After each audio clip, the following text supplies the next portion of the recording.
네, 여러분. 안녕하십니까. 많은 분들이 이런 질문을 던집니다. 야권은 도대체 왜 이러는 걸까요? 더불어민주당, 정의당, 기본소득당. 이상민 행안부 장관 해임 건의안을 일요일날 원포인트 국회 본회의를 열어서 통과를 시켰습니다. 이 사람들은 182석이 됐습니다. 다 합하니까. 무소불위, 못할 짓이 없다. 이제 그렇게 강행 처리를 했는데 그 사람들에게 도대체 실익이 무엇이길래 이런 짓을 하는 걸까요? 저는 이렇게 봅니다. 큰 배가 나이아가라 폭포를 향해서 가면 그것을 막으려고 해도 도무지 힘을 쓸 수가 없는 겁니다. 곧 폭포로 떨어지네 하면서도 배는 그쪽으로 갑니다. 어느 단계를 넘어서면은 배에는 브레이크가 없습니다, 여러분. 그래서 그냥 파도 밑으로, 폭포 밑으로 떨어지고 마는 것이지요. 그런데 이번에 이상민 행안부 장관 해임 건의안을 보면서 정말 야당은 완력, 어깨 힘, 뒷골목 건달, 그 완력 정치를 하고 있는 거고, 반면에 국민의힘은 참 무기력하기 이를 데가 없습니다. 무기력합니다. 겨우 피켓이나 들고 강행 처리 그만둬라.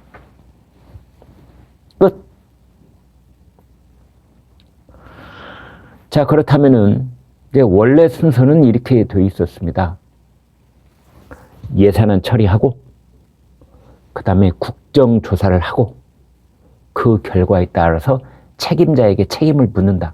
이 순서 여야가 합의한 순서거든요. 근데 이걸 깨고 해임 건의안부터 먼저 통과를 시킨 겁니다. 그러니까 세 번째 순서에 있던 것을 맨 앞으로 당겨가지고 첫 번째로 통과시켜버린 거예요. 이것은 헬로윈 이태원 참사에 대해서 야당은 하나도 안 궁금하다. 하나도 안 궁금하다. 그 진상조사, 이미 나올 만큼 나왔지 뭐. 그 유가족들은 아직도 애가 타고 도대체 정확하게 어떻게 된 것인지 밝혀다오 하는데 정작 야당은 됐고 장관 목부터 잘라. 그런 것을 우리가 이렇게 얘기하지요. 연불에는 마음이 없고 잿밥에만 관심이 있다. 그겁니다.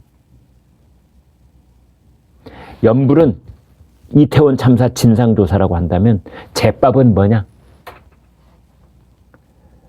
이재명 대표 사법 리스크를 방어하기 위한 스크럼 짜기. 더불어민주당 혼자로서는 새 과시하는데 애로가 있으니까 정의당도 끌어들이고 기본소득당도 함께해서 야권 3당 182석 이걸로 밀어붙이는 겁니다. 참 이런 것을 보면은 글쎄 이 사람들이 그 182명의 의원들이 낮이나 밤이나 이태원 참사 진상규명에 대해서 그렇게 처절하게 관심이 있을까? 저는 절대 그렇게 보지 않습니다.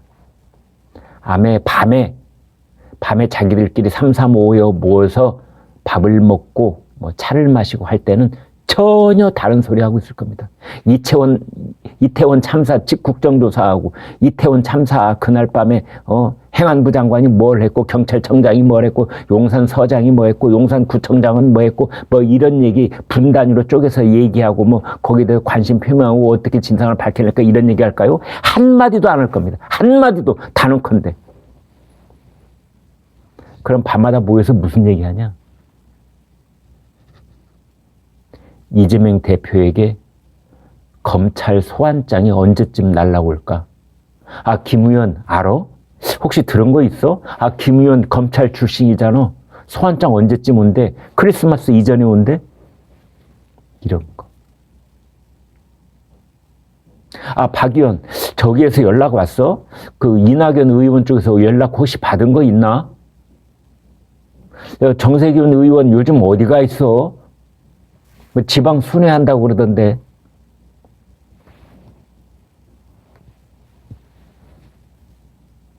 김경수 전 경남지사가 글쎄 뭐 풀려나는 거는 확실한 것 같고 3회는 되는데 복권이 안 된다 그러면은 김경수 전 의원, 김경수 전 경남지사 주변으로는 어떤 사람들이 주로 모여들게 될까?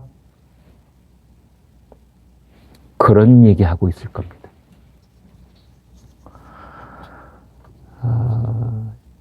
이상민 행안부 장관은 이태원 참사 국정조사의 핵심 증인입니다. 핵심 증인.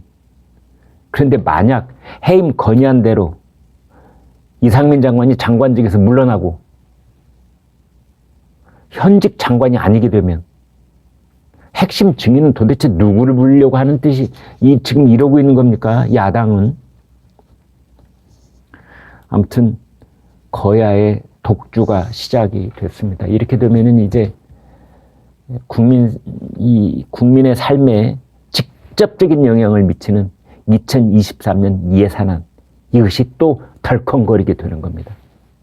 김진표 국회의장이 여야 원내대표들하고 이제 15일 날 이번 주 목요일이군요. 오후 2시에 국회 본회의 열어서 이제 처리를 하자 이렇게 합의를 했다는데 이상민 행안부 장관 해임 건의안이 통과가 됨에 따라서 그게 이제 불확실해진 거죠. 그래서 뭐 5조 원을 삭감한 야당 단독의 수정안을 뭐 표결에 붙이겠다 이런 얘기도 나오고 있지 않습니까? 극한 대 극한의 대립. 거의 막장 드라마, 여의도 막장 드라마, 여의도의 의회 독재의 막장 드라마. 이것이 전개될 위험도 있는 겁니다. 그 5조 원을 삭감하는 야당 단독의 예산안이 만약 통과를 하게 되면은 그것은 서기 1948년 이후 대한민국 헌정사에 처음 있는 일이 되는 겁니다. 처음 있는 일이.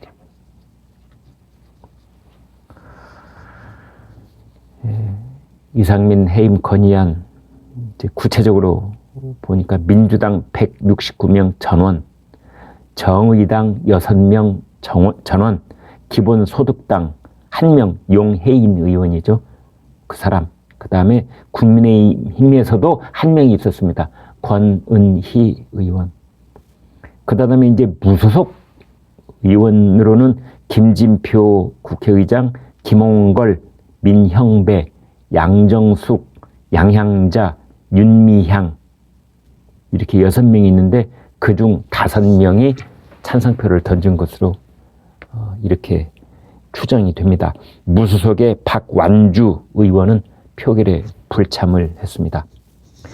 지난번에 박진 외교부 장관, 윤석열 대통령의 그 미국 순방 시에 뭐 여러 가지 이제 논란거리가 생겼다는 책임을 물어서 박진 외교장관 해임 건의안도 통과가 됐었고 그것을 윤석열 대통령이 거부를 했는데 그때보다 야권의 결집세가 14명이 더 불어난 결과입니다.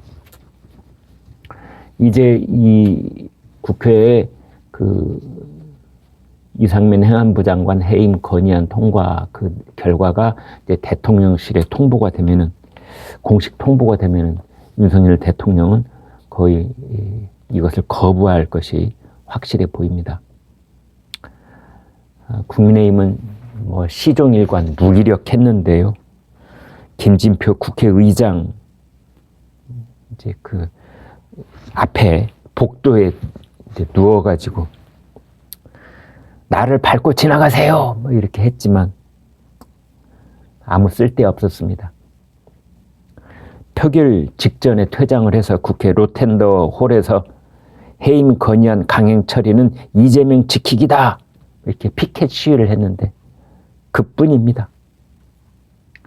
이제 국정조사의 그 위원 그 국민의힘 7명 전원이 사퇴한다고 했는데 그뿐입니다. 참 무기력하다 이렇게밖에 볼 수가 없겠습니다. 전국은 이제 급속히 경색이 되고 이제 앞으로 연말까지 도대체 어떤 일이 어떻게 전개가 될지 모두 다 답답한 그런 마음을 금할 수가 없습니다. 아무튼 지금 그 야당은 의회 독재 그것을 다시 한번 그 완력을 드러내고 있고 여당은 이것에 대해서 그 어떤 뾰족한 해결책을 갖지 못한 채 속수무책으로 끌려가고 있는 상황인데요. 아마 이런 것보다는 야당 쪽에서도 이재명 대표의 앞으로의 운명 여기에 훨씬 더 많은 관심을 갖고 있고, 그다음에 윤석열 대통령은 이제 연말 성탄 특사를 통해서 여기에 어떻게 또 대처할지 그런 것들이 더 큰 관심사로 떠오르고 있다 이렇게 보여집니다. 네, 여러분 구독, 좋아요 부탁합니다. 고맙습니다.